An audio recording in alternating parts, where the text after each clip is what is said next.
Hello, everyone. Welcome to a very special episode of Uncanny Tracks where we talk about the Legion of Superheroes movie that came out in 2020. Matt, how the hell are you doing tonight? Doing all right, Bob. This is a different take on the Legion than I'm used to. With the, it's not as cartoony. I mean, it is an animated, not the same kind of animation. A lot of the DC animated original movies have this kind of style of it's more realistic, naturalistic animation, less kind of cartoony like the Teen Titans or Legions series. Yeah, I'm just used to seeing these Legion characters like with the cartoony stuff, but this is different. Yeah. So in the opening, Matt, we have these production logos, and we have Supergirl's ship. Did you get a very Star Trek vibe off of all that? Oh yeah, I did same colors and everything. Yeah, it felt like an animated Star Trek show that was not Prodigy. Thank God. And then we also meet early on Supergirl's mom, and with her kind of interesting demeanor. She's all about the cheat to win. She dislikes the Science Council. She's very military. Kind of get General Zod vibes off Supergirl's mom. Yeah, when I first was introduced to her, I don't remember her at all, like from the comics. Even though we've read some of the stuff, with the origin story of Supergirl, and I almost thought we were getting like a gender swap, General Zod, and that somehow she was tied into Supergirl's origin. I was like, no, that's not what we're getting here. I remember right. She's not very central to the Silver Age Supergirl origins, but it's more Supergirl's dad. But she is pretty important in the Supergirl live action show, and she is pretty important. The new Krypton crossover series that came out in like the late aughts, around like 2010. And I actually happen to really like New Krypton. Apparently I'm kind of in a minority about that, but I think it's a pretty good crossover. When did New Krypton take place? Right before Flashpoint, like 2009, 2010. Oh. It's one of those things that sometimes gets blamed for why DC had to reboot the whole universe. That one story caused us all to have to reboot the whole franchise. Oh man. So Matt, this is I don't want to have to talk about this, but I do want to say detail with which they animate Supergirl's jumpsuit stretched over her crotch. It's a little. I didn't catch on to this, Bob, so I don't know. I'm going to go back and I don't know. I need to go back and rewatch this. You really don't need to. I don't know. There's a long tradition about over sexualizing Supergirl. She's a teenage girl. It's not No, cool. Come on. they wouldn't do that. Yeah. Shocking. I know, right?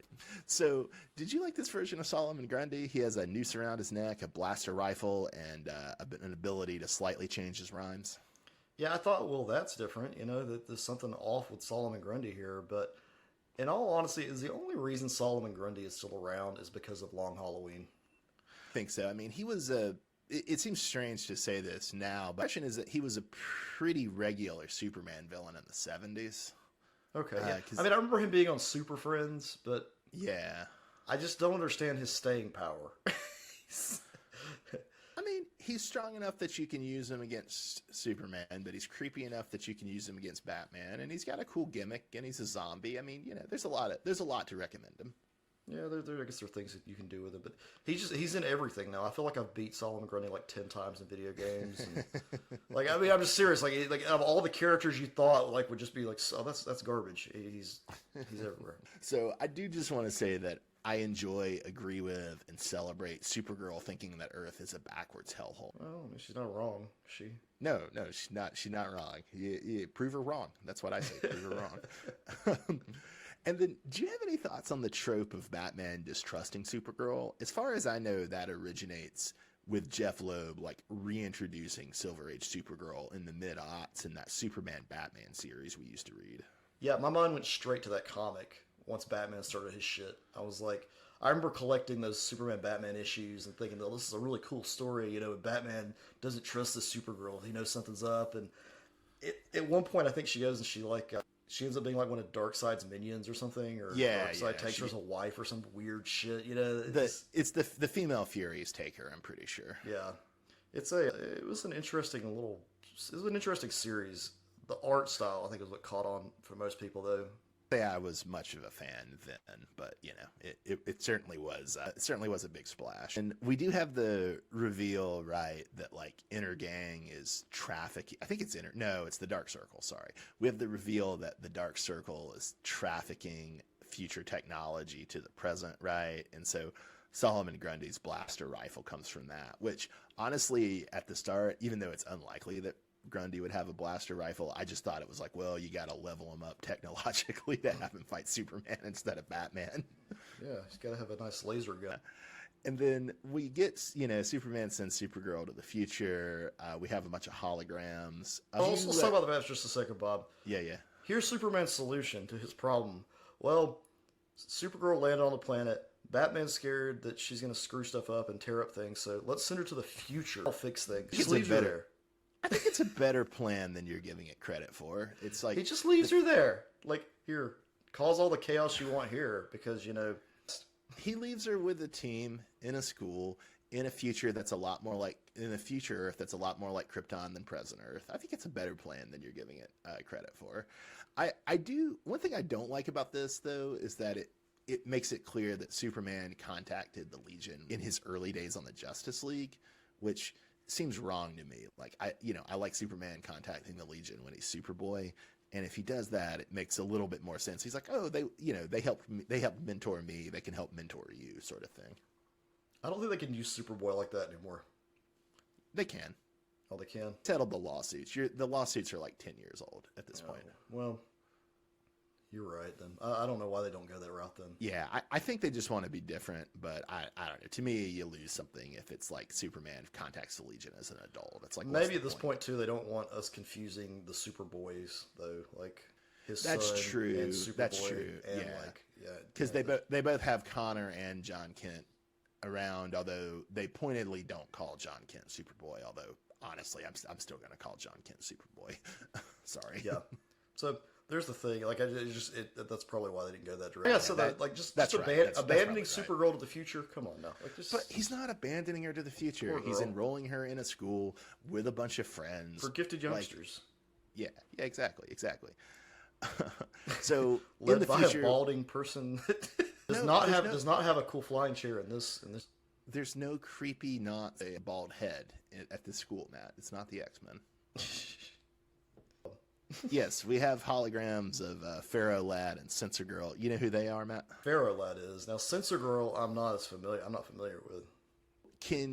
She's a character in disguise, and I'm not going to ruin who she actually is because I want you to read those comics at some point. Okay. But, disguise is a big trope of the 1960s Legion stories, right? Like a lot of characters are in disguise. When you think about who Sensor Girl was originally supposed to be, like think about the initials. I mean, it's either Saturn Girl or Supergirl. Supergirl, yeah. So the original idea was Sensor Girl shows up after Supergirl dies in the Crisis on Infinite Earths. And the original idea was to reveal her to be this, Silver Age Supergirl having survived the Crisis on Infinite Earths, but then that idea got nixed. Oh, okay. Huh. Well, that would have been kind of interesting, though. Yeah, the way they go is also interesting, but I don't want to spoil it for you because I want you to read it at some point. Okay. Then just to say about Pharaoh Lad, we talked about him in our coverage of the Legion cartoon. He was originally supposed to be African or African American, and you can kind of see that like this Pharaoh Lad does have dark skin, and so that's nice to fulfill. Like in the 60s, the editor of the Legion was super racist, and so the writer wasn't actually allowed to make Pharaoh Lad dark skinned. That's sad. We watched the whole thing on Pharaoh Lad sacrificing himself. We did. It was good. It was the and then season 1 finale. Got 3 other holograms of Tyrock, Kid Quantum, and Karate Kid. Who of those do you remember, Matt? I remember all of them except Kid Quantum. Yeah. Just for the listeners' sake, he's actually the first Black Legionnaire. And he's sometimes thought to be problematic, but I think he rocks. He usually wears a costume that's a little bit like James Brown and Elvis in Vegas. And then Karate Kid, we know Karate Kid, right? And then Kid, yeah. So Kid Quantum is a character who's introduced in the early 90s, but he's retconned as having been one of the earliest Legionnaires. But he had powers that were dependent on technology, and his technology failed on a mission and he gets killed. He's the source of the rule that the Legionnaires actually have to have powers. They can't just use technology. And in the 90s, his sister joins the Legion, and it's actually very cool. She just doesn't show up anymore after. She gets erased. If I'm remembering right, the first Kid Quantum gets revealed towards the end of the first timeline of the Legion, which runs from the late 50s to 0 Hour. The female Kid Quantum, the sister, gets introduced in the 0 Hour timeline, which runs from about 10 years from like 1994 to about 2005. And then when they erase or they get rid of that timeline, I don't think she's shown up in any of the subsequent timelines, if that makes sense. Oh, okay. And then one other thing, we see a yellow-skinned fish alien in a helmet that gives him methane gas swimming around. His name is Tellus. He's one of my favorite Legionnaires from the 80s when they really started trying to have non-human or non-humanoid Legionnaires. So it's like a fish creature? Yeah, he's cool. He's a telepath. Telepathic fish. The opposite of Aquaman. All right. So, Matt, did you ever watch any of the Supergirl TV series? No, not really. I watched maybe like the first episode. Nice. One of the things they do in that series is they have like Mon-El and Supergirl have a big romance. And this is a very different version of Mon-El. His fondness for conformity and robots amused me deeply. So in the Supergirl series, do we see the... You see a very few who show up in the present. I don't think they ever go to the future, and I think they were meaning to go more in the Legion direction and make like a Legion CW show, but they wound up not doing it. And so I think they kind of eventually swerve in different directions. Although I've only watched some of the Supergirl show. When it became obvious that they weren't actually going to do the Legion, I kind of lost interest. Oh. See, I've seen several incarnations of the Legion, like live action. Like they even had them on Smallville. Yeah. There, it's just the founders, right? It's right. Cosmic Boy, Super Saturn Girl, and Lightning Lad. Yeah. Although, wasn't there something with like him contacting them during the Doomsday fight or something? Yeah, it's something. It's been a long time, but yeah, that show got insane towards the end. Just like Gotham. Romantic tension in this movie, both between Mon-El and Supergirl, and then also with Brainiac 5 and Supergirl. A pretty storied romance in the original Legion of Superheroes timeline, which, you know, I like to say that they transfer to Superboy and Brainiac 5 in the animated series we're watching right now. And then I do really love that moment where Supergirl puts Brainy in a force field, and I also just really like how they portray Brainiac's technology in this, whereas in the animated series we're watching, he's just kind of a lame Iron Man knockoff. But here, like the use of force fields and the kind of creative technology, it's much better. You like that belt buckle button? Do you like that belt buckle button, Bob? Yeah, I do. It's very Silver Age. I dig it. All right, in this upcoming fight scene, Matt, who do you recognize? Timberwolf. She's like much scarier here. Yeah. Original Wolverine Timberwolf, huh? Oh yeah, he's like way more scary looking than he is on in season 1 of Legion. Now season 2 of Legion, he's getting a little scarier. He's getting a little more extreme. He could use a robot arm though. That's really what he's missing is a robot arm. He's getting extreme. It's too much for me. You're a very delicate guy, Matt. And then you recognize Bouncing Boy, right? Oh yeah, I recognize Bouncy Boy. He's a little too serious here. But... Yeah. They don't really play him for enough laughs here. We find out that Timberwolf is running the show with Shadow Lass and Chemical King. So Shadow Lass is a pretty important Legionnaire, although we haven't seen her and won't see her, I don't think, in the animated. And Chemical King is a very minor Legionnaire who the Dark Circle actually does kill off in the 70s. He did have a long and gay subtext. We also have the second Invisible Kid here, who's Senegalese. In the comics, we find the white streak in his hair is the result of a really cool encounter he has with Darkseid. Not from a Lazarus pit? No, although a different incarnation of the Legion does eventually meet Ra's al Ghul. Wow. They could all have gray streaks in their hair. And then some of the other trainees, I have to say, like, they portray Dawnstar as bubbly. That seems wrong to me. They don't give triplicate girls different selves, different personalities. and they make Phantom Girl basically just this shy, retiring, shrinking Violet. I don't really like any of that. Yeah, I feel like their personalities weren't the same here as they should, like as they are on the other show on the animated series. And it's a new version, whatever, but still, come on. And in the animated series too, their personalities are kind of exaggerated at times. Yeah. Were you happy to see Arm Fall Off Boy in this version as well? I was, Bob, but it's not Arm Fall Off Boy anymore. It's Arm Fall Off Man. Oh, I'm sorry. I'm sorry, bro. I'm sorry. So it seems like the Dark Circle kills one of Triplicate Girl's 3 personas. And then I think we've already established in our Legion show that Brainiac 5's creation, Computo, is the first one to kill one of Triplicate Girl's person. Becomes Duplicate Duo Damsel. Duo Damsel. You got it. Matt, did you suspect Timberwolf as being the Dark Circle mole? No. You just trust the Wolfman? I just trusted the Wolfman. I thought he was just being his wolf self, but apparently he wasn't. And then another thing, they make Shadow Lass a teleporter, which she's just supposed to like manipulate shadows. I don't love. It makes her too much like Magic from the X-Men. Yeah, I got those vibes too. Even though she like long predates Magic, of course, but I guess she is actually ripping off Magic here with the teleporting. So fair's fair, I guess. Do you remember Black Zero? No. Okay, did you watch this show, Krypton? I did not, no. I actually did. They're pretty important in the show Krypton, Kryptonian terrorist organization. And Dark Circle, like I've kind of mentioned, is like a long time like set of Legion adversaries, but I don't think anybody's ever connected Black Zero and Dark Circle before, although the connection is somewhat obvious, right? Oh yeah, I mean they both have dark black colored things. Wait till you hear about my new organization, Matt. Gray Oval. Black Circle, Dark Circle, Black O, Black Zero. Gray Oval, Matt. It's gonna catch on. It's gonna catch on. I see it. So, Matt, what was your favorite visual of this movie?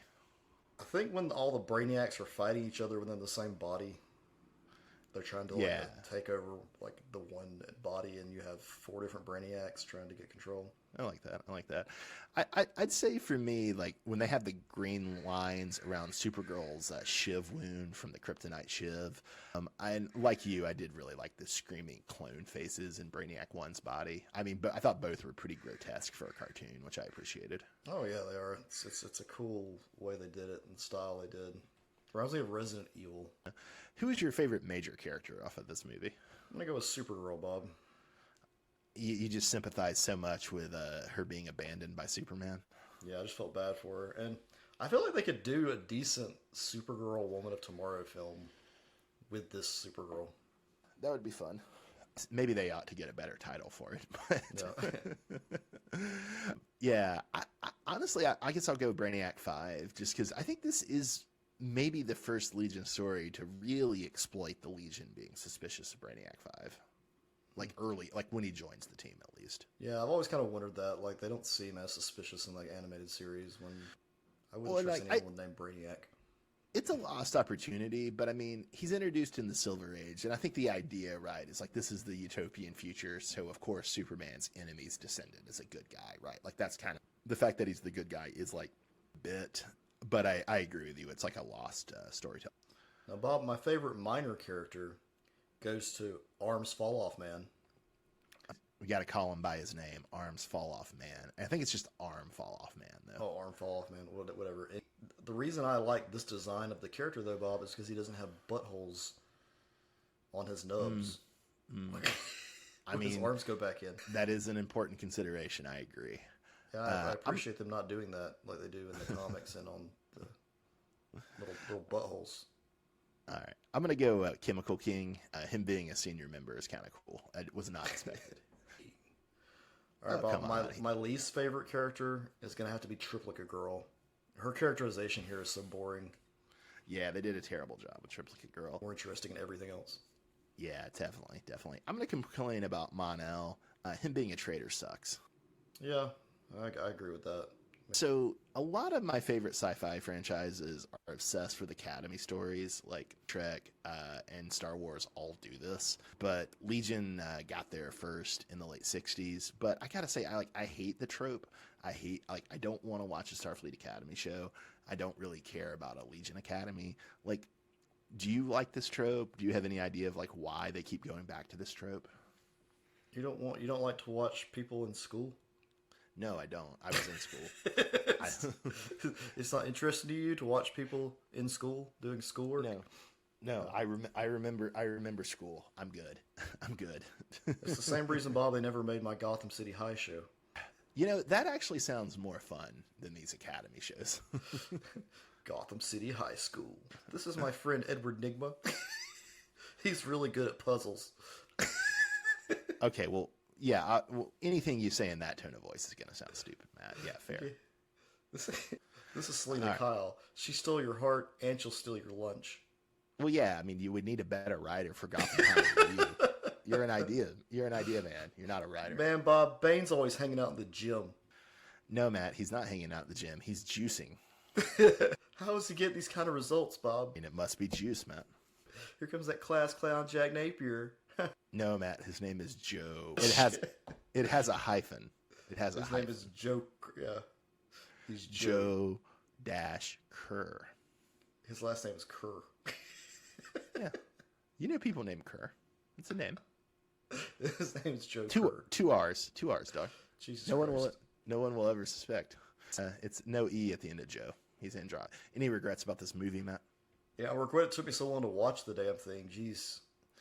Yeah, what's your problem, man? Why can't I you have just no watch idea. it? It took me like 3 weeks to watch this film in like It's a 5 different It's not even a scenes. 90-minute movie. It's an 80-minute movie. I don't know. I think I just prefer the cartoon series, Bob. I just don't know what it is. I agree with you, Matt. The cartoon series is much better. I don't know. I got a lot of small regrets about the movie, but honestly, it's nice to have a Legion movie. So, I'm not going to complain too much. Yeah, maybe they'll do a sequel. Don't really expect there will be. I do really want the new Legion animated series they were talking about. Between the Discovery merger and the writers and actors strike, I just assume it won't happen, right? It's DOA. It ain't happening. Well, we don't know for sure it's not, but yeah, it seems like a safe assumption that a lot of things are not going to happen. 2032. I just think it's really funny to get mocked about something not going to happen from the man who's been telling me about plans to make movies that have not happened since the late 90s. Ghostbusters 3 did happen. It did. It was just an all-female cast. Well, why, And why then do it you have got a made problem? again with Paul Rudd. Why do you have a problem with that, Matt? Are you sexist? You sound sexist to me. Hey, Michael Keaton Batman came back, Bob. The Flash. Yeah, it got beat by a movie spreading panic about child trafficking. Well, I gotta go watch the Barbie movie, so. All right, have fun at the Barbie movie, Matt. This has been Uncanny Treks. We'll see you next time. Thanks for listening.